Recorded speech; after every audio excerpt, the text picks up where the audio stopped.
नमस्ते सभी को, जय श्री राम दोस्तों। हमारे साथ है पूज्य स्वामी सुखदेव जी महाराज, श्री गोलोक धाम आश्रम। हमारी जो परंपरा रही है वो बहुत एक वीर पुरुषों वाली परंपरा रही है, जिसमें कि महाभारत के भीष्म पितामह से लेकर के और हमारे राममूर्ति पहलवान तक। लेकिन आजकल के जो हमारे जो युवा हैं वो भ्रमित हो रहे हैं मैस्टरबेशन यानी हस्तमैथुन के प्रति। भ्रमित कौन कर रहा है आजकल के? उनको डॉक्टर, कि भाई आपके अंदर वो चीजें बनती रहेंगी, आपके अंदर वीर्य बनेगा, स्पर्म बनेगा, आप खूब मैस्टरबेट करो, आप हफ्ते में 2-3 बार ऐसा मतलब बोलते हैं, हमने भी खुद देखा है। उस विषय में आप क्या कहना चाहेंगे कि ये कितना सही कितना गलत है? देखो भैया, डॉक्टर तो बोलेंगे, वो क्यों नहीं बोलेंगे, वो तो बताएंगे, बताना ही पड़ेगा उनको। आप देखो कि जब से डॉक्टर आए हैं हजारों तरह की बीमारी आ गई, ठीक है। सबसे पहले बाहर की पाश्चात्य संस्कृति ने हमको पागल कहना शुरू किया और ये अपने आप को यूं कहते हैं कि हम बहुत श्रेष्ठ हैं।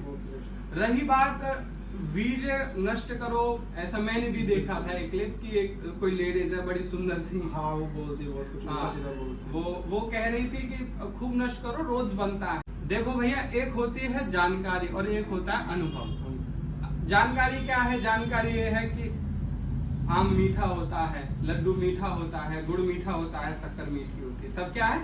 सब मीठा है ना।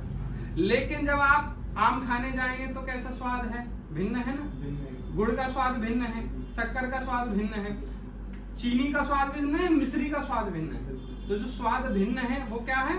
अनुभव है। तो मैं कह रहा हूं, ना तो तुम मेरी बात मानो ना उस डॉक्टर की बात मानो, तुम खुद अनुभव करो।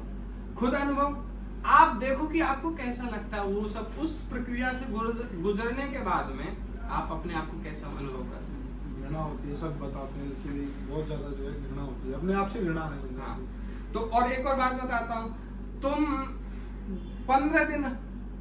15 दिन कम से कम ब्रह्मचर्य रखो और उसके बाद में अपने शरीर को छुओ, अलग ही ऊर्जा महसूस होगी, अलग ऊर्जा महसूस होगी और आपको अपने शरीर के प्रति प्रेम होगा। और जैसे उसके बाद में आ रहे है कि नहीं, अंदर से तेज खत्म हो जाता है, कार्य करने की क्षमता खत्म हो जाती है, अरुचि पैदा हो जाती है।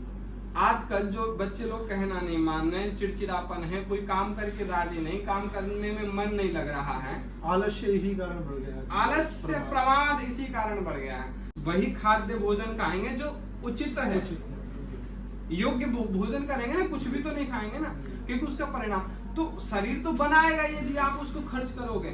आप जिस भी व्यक्ति ने 1 महीना 2 महीना 10 दिन या फिर 1 साल रख ले तो वो तो महापुरुष ही है। अच्छा, इसमें एक चीज और है महाराज कि कुछ लोग ब्रह्मचर्य का पालन तो कोशिश तो करते हैं, प्रयास करते हैं, महीना 2 महीना दूर गया 15-20 दिन तक करते हैं कुछ अधिकतर मैक्सिमम। उसके बाद फिर उनको नाइट फॉल स्वप्न दोष हो जाती है। हाँ, ऐसा बच्चे लोग कहते हैं कि नहीं करेंगे तो स्वप्न दोष में, स्वप्न दोष में हो ही जाता है। अच्छा, अब आप ये सोचो, इसके पीछे की प्रक्रिया को समझो। स्वप्न दोष ऐसे ही तो नहीं हो जाता है ना। स्वप्न दोष होने में उसका चिंतन हो रहा होता है। चिंतन कैसा हो रहा है? विषयों का चिंतन होता है कि नहीं। अब उस स्वप्न दोष ना, देखो क्या है, हम बलपूर्वक तो दिन में जब जागृत रहते तो बलपूर्वक उसको रोके रखते हैं।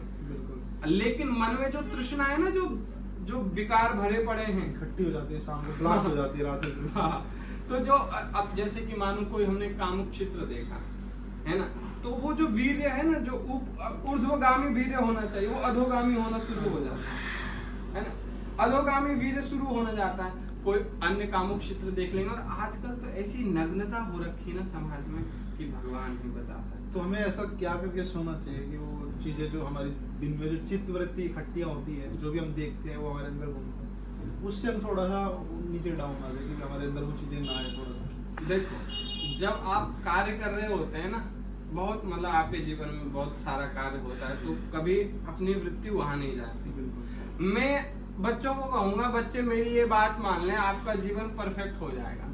परफेक्ट इन द सेंस, आपको क्या करना है? आपको बस कुछ नहीं करना है, आपको अपना टाइम फिक्स करना है हर एक कार्य के लिए।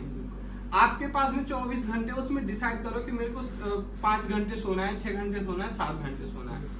अब 7 घंटे आप सो लिए, दूसरा दिन जैसे ही स्टार्ट हुआ कि मेरे को 4 घंटे पढ़ना है, 5 घंटे पढ़ना है, 6 घंटे पढ़ना है। आप अपने आप को फालतू फिजूल थिंकिंग के लिए समय ही मत दो। वो एक व्यक्ति, वो समय निकालो ही नहीं कि जिसमें आपकी वृत्ति इधर उधर जाए। कुछ बच्चे ढूंढते क्या वैसे समय मिल जाए। अब भाई ढूंढोगे तो फंसोगे ही। हाँ। देख, लोग कहते हैं कि नहीं नहीं अच्छा खाओ, अच्छा पहनो और सब कुछ करो, ऐसा भी लोग बोल देते हैं बढ़िया खाओ, है ना।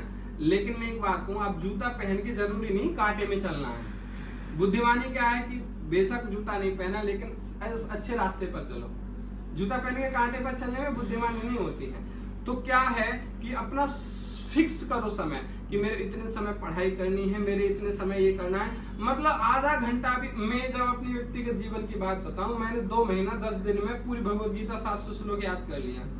लेकिन मेरे पास में ना उस जो जीवनचर्या है ना, उसमें ना मेरे पास में इतना समय नहीं था कि मैं 2 मिनट भी किसी से बात कर लूं।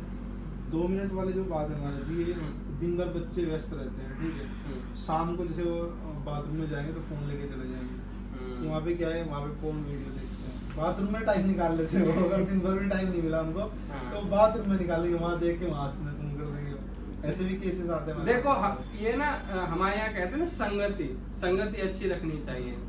और ये जो फोन की संगति है ना, ये तो भगवान ही बचाए इससे, ये तो बहुत खतरनाक संगति है। तो इसमें भी आप ऐसा कर सकते हो कि जिस समय आपको इस फोन से काम है, उस समय आजकल स्मार्ट लॉक वगैरह आ रहे हैं। 1-2 महीना आपको कठिन रहेगा नियमावली, लेकिन फिर धीरे धीरे आप सुधर जाएंगे कि लॉक लगा दो भाई, इतने समय से इतने समय फोन नहीं चलेगा हमारा, तो उससे आप बच सकते हैं। तो मूल बात यह है कि भैया अगर आप ब्रह्मचर्य पालन नहीं करोगे तो आपने जीवन में जो भी किया है वो सब कूड़ा है, कचरा है, कबाड़ है, जबरदस्ती आपने धूल में लठ मारा है। अरे ब्रह्मचर्य पालन नहीं करोगे तो पढ़ाई पे कंसंट्रेशन नहीं होगा। जो तुम चीज 2 दिनों में याद कर सकते हो, उसको याद करने में 20 दिन लग जाएंगे। पागल है डॉक्टर। एक डॉक्टर तो कहता है कि ये एक सिद्धांत प्रस्तुत करता है, दूसरा डॉक्टर आके उसका खंडन कर देता है। एक वैज्ञानिक सिद्धांत बनाता है, दूसरा आके खंडन कर देता है। ऐसे नहीं, ऐसे है। तो इन पर विश्वास नहीं करो, तुम खुद पकड़ो, खुद देखो और खुद अनुभव करो और फिर पता करो कि सही है कि गलत है। मुंबई लीलावती हॉस्पिटल में काफी सारे डॉक्टर हैं जो हमारे कनेक्शन में है, वो हमसे औषधियाँ लेते हैं, वो अंग्रेजी दवाइयों पर विश्वास नहीं करते। ऐसे भी डॉक्टर्स हैं जो बड़े लेवल के हैं, लेकिन वो दूसरों को इसी चीज की दवाई देते हैं, उनको उस तरह से जो है होता है, तो वो आयुर्वेद पे विश्वास करते हैं वो लोग। मैं आपको एक बात बताता हूँ, आजकल जिसने भी दवाई खाना प्रारंभ किया, आज तक कोई व्यक्ति ठीक नहीं हुआ।